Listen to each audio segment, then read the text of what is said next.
रावण की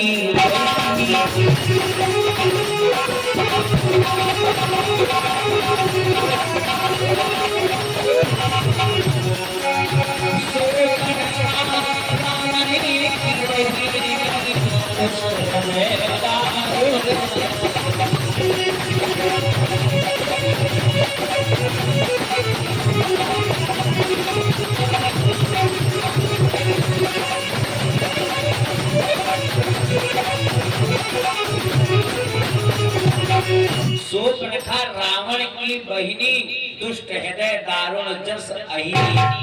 अब अहि माने सांप, तो अहिनी माने क्या होता? सांपिन। ये शूर्पणखा सांपिन है, सांपिन।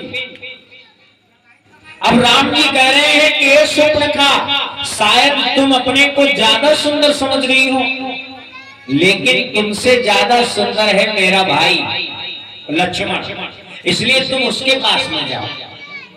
कु माने खराब, मार माने कामदेव। कामदेव से भी ज्यादा सुंदर है हमारे लक्ष्मण भैया, इसलिए उनके पास में जाओ। एक तो कारण ये हुआ, दूसरा कारण ये है कि राम जी लक्ष्मण से मानो कह रहे हो कि लक्ष्मण अपना बदला ले लो। कौन सा बदला? ये जो शूर्पणखा है ये पूर्व जन्म में शेष जी की पत्नी थी। कौन थी? शेष जी की पत्नी।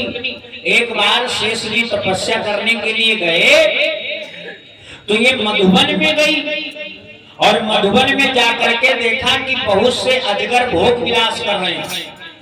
देख करके मन में काम इच्छा जागृत हुई और इसने पराये अजगर के साथ में रथ क्रीड़ा को संपन्न किया। अब वहां के राजा भानु प्रताप ने देखा तो इसको पकड़ करके कोड़ों से पीटा।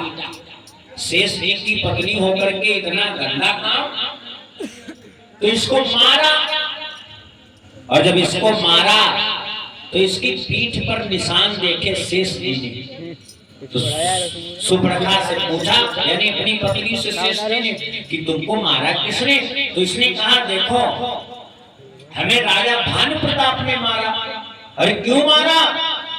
कहा पता नहीं। अब शेष जी ने कहा, बिना किसी कारण मेरी पत्नी को राजा ने क्यों मारा? तो शेष जी राजा के दरबार में आए तो लोगों ने देखा, कहा महाराज सांप आ रहा है। तो भानु प्रताप राजा ने कहा, इसको मारना नहीं, इसको पकड़ लो और जंगल में जाकर के छोड़ दो। अब शेष जी ने विचार किया, इतना दयावान राजा मेरी पत्नी को बिना किसी कारण के नहीं मारेगा, इसलिए शेष जी ने छोटे से बालक का रूप बनाया और भानु प्रताप राजा के पास में आ गए और बोले, राजन मैंने सुना है कि तुमने बिना किसी कारण शेष जी की पत्नी को मारा।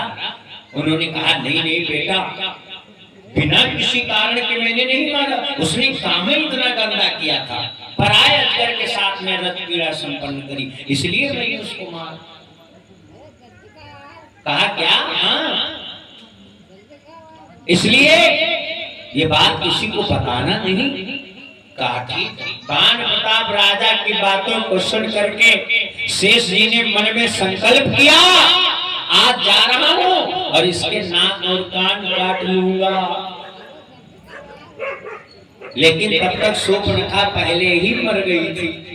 आज वही राम जी इशारा कर रहे हैं कि लक्ष्मण, अरे अपना बदला ले लो। अब लक्ष्मण जी की समझ में देर में आया। कब? जब शूर्पणखा के क्रोध आ गया। शूर्पणखा विचार कर रही है कि लाओ इस सीता को हम खा जाएं तो ये दोनों हमसे विवाह कर लेंगे। अरे झपकी निशाचरी सीता पर की सीता को मैं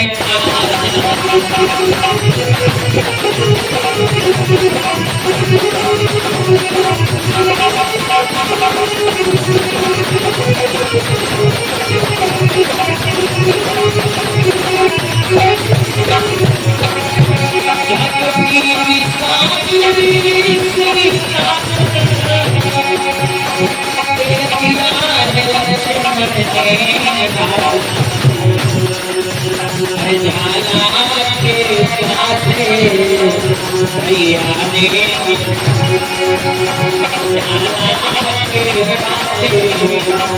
भैया ने उसे नकली पूछी